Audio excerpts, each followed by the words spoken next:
10, 9, 8, 7, 6, 5, 4, 3, 2, 1.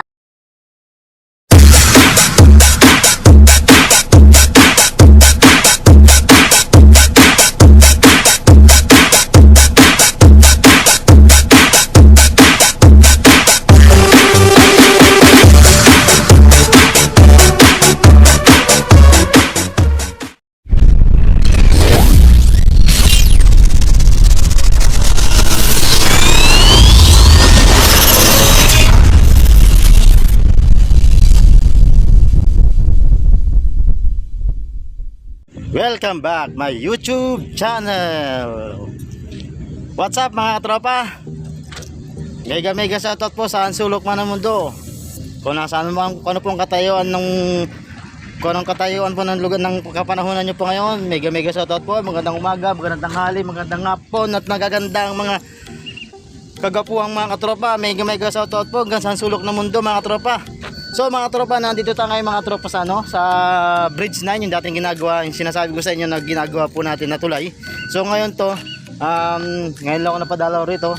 So halos okay na siya mga tropa. Tulay na. O yan o. May ito, yan mga tropa, barricade dyan mga tropa. So yung sa kabila, ayun, halos mataas yung binabakpili niya. So ito yung mga tropa, ito yung barricade niya, yung gilid ng kalsada niyan. So yan din sa kabila, ayun. Yun din yung pinaka-barricade niya. So yan mga tropa. Yan. So yan mga tropa, itong mga manhole na yan. So gagawin to sa ilalagay ito dito sa pinaka-rough road sa ano to mga tropa. Yung daanan to ng mga pipe. Ng mga pipe sa ilalim. Kasi kasi rito mga tropa, yung mga pipe dito sa mga electrical, mga electricity dito hindi siya mga kuryente, hindi siya pinaparaan sa taas, puro sa pailalim mga katropa, sa ilalim ng lupa siya pinapadaan. Hindi siya, wala ka rito makikita kahit dumaan ka sa mga road dito, sa mga kalsada rito, wala ritong mga wire na sa taas pinapadaan. Puro, hindi katulad dyan sa atin dyan sa Pinas mga tropa, sa taas siya pinapadaan. Ito hindi, puro sa baba, puro sa lupa. Yan o mga tropa, yung sa kabila.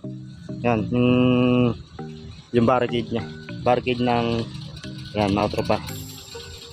So yan marami mga tropa, halos yan lahat yan ginawa ng mga tropa natin yan, yung mga manhole na yan, halos ginawa ng mga tropa natin lahat yan. Bali yan, umabot na ng 500 plus to 500 to ginawa ng mga tropa natin yan. Puro sa mga manhole yung mga tropa, para sa mga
yan, siguro by next month after na pagkanas ng maaayos na rin to para maging mukhang kalsada siya.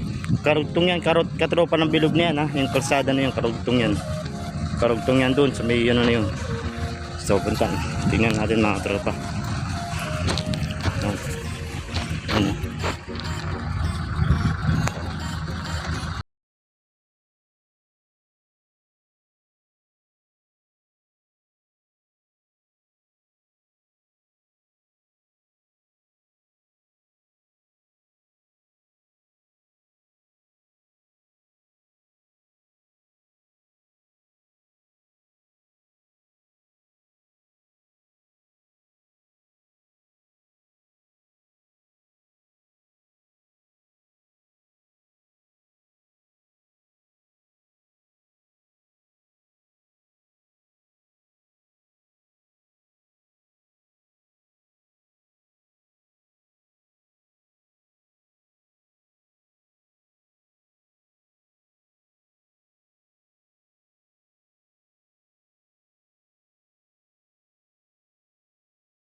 Diyan naputol yan, diyan naputol.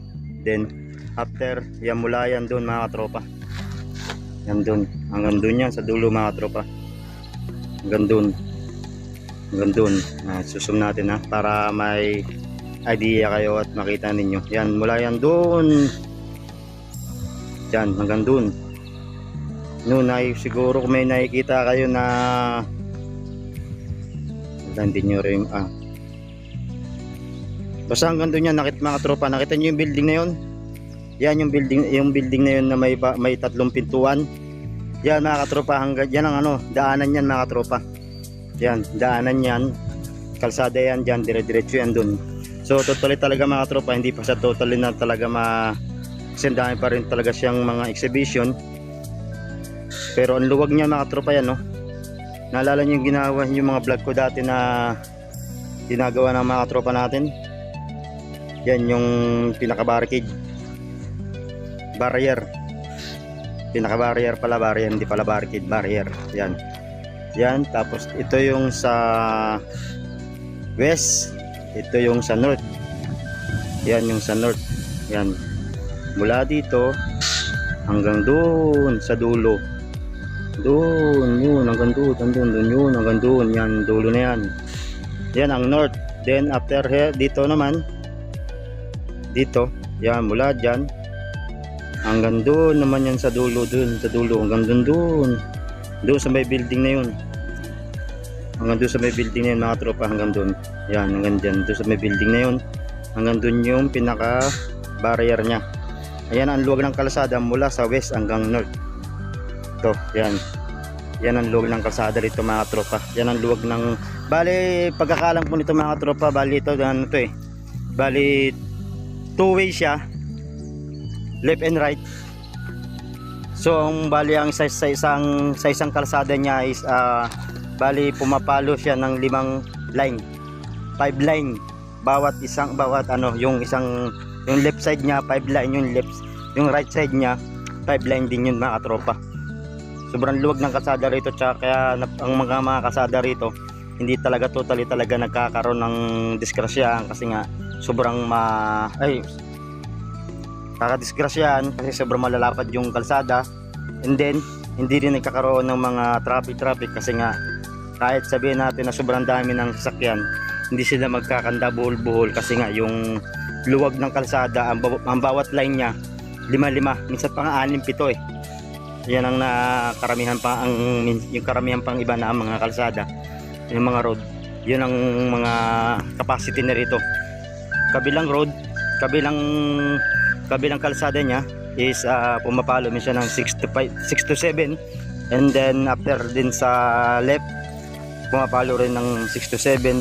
Pero ang pinaka minimum lang talaga niya mga tropa 5. Wala na yung 4, wala na yung 3, wala, basta hanggang 5, pataas lang siya, hanggang 7 lang siya. Yun lang yung capacity niya mga tropa. O yan mga tropa, di ba? Kita nyo? O yan, luwag. Yan. So kung mga dala mga tropa, hanggat na pag napapasyal ako to sa bridge na ito, hanggat nagkakaroon sila ng kunting pagbabago, ibablog natin mga tropa para makita ninyo at magkaroon kayo ng idea para sa mga ginagawa ng mga katropa natin. So mga katropa, nakita nyo na naman po yung pinaka-update natin dito sa sa Bridge 9, yung dating ginagawa ng mga katropa natin na yung ito nga, sinabi ko nga po sa inyo, napakita ko po sa inyo yung left and right na west north na barrier. Ayun po yung dating malalim na hukay. So ngayon okay na po siya, natapos na po yung pinaka-barrier po niya. So ang tatrabuhin na lang ng mga tropa natin dito is yung pagpapatag na lang po at tatanggalin na po yung mga basura man nakaharang, kasi kailangan po din, kasi minamadali rin po ito mga tropa na para maayos po nila, para ma-open na po yung tulay na yun mga tropa. Yung tulay na yun, tinuro ko sa inyo kanina, yung tulay na yun, yung may bilog na yun, yung pinagputulan yan, didiretso na po yan dito mga tropa. So ngayon mga tropa, kaya mag-alala mga tropa, hanggat na pagbabago rito dito sa bridge na to, i-update ko kayo ibablog at ibablog po natin para magkaroon po kayo ng idea hanggang matapos po ito, hanggat magkaroon po ng totally ng kalsada na madaanan na ng mga sasakyan kung hindi tayo may lilipat sa ibang na namang project o ibang site na naman. Pag hindi tayo nailipat, di tayo na ano na naman sa ibang project, dito pa rin tayo mga tropa, may iba-vlog at iba-vlog natin hanggat natapos natin, hanggang yung naumpisahan natin. Makikita ninyo at mabibigyan ko po kayo ng mga update para sa mga vlog po natin dito sa Bridge 9, sa iba't ibang area po na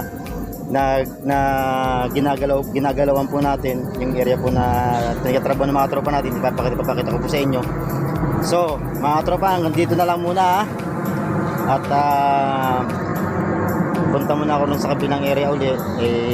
Kailangan trabaho muna, kailangan baka tayo madali na mga tropa. So mga tropa, kung bago pa lang channel ko at nagustuhan mo ng aking vlog, huwag mong kakalimutan ang mag-like, subscribe, and click the bell para lagi ka pong updated sa mga video ko na i-upload. So mga tropa, bye bye, see you next vlog.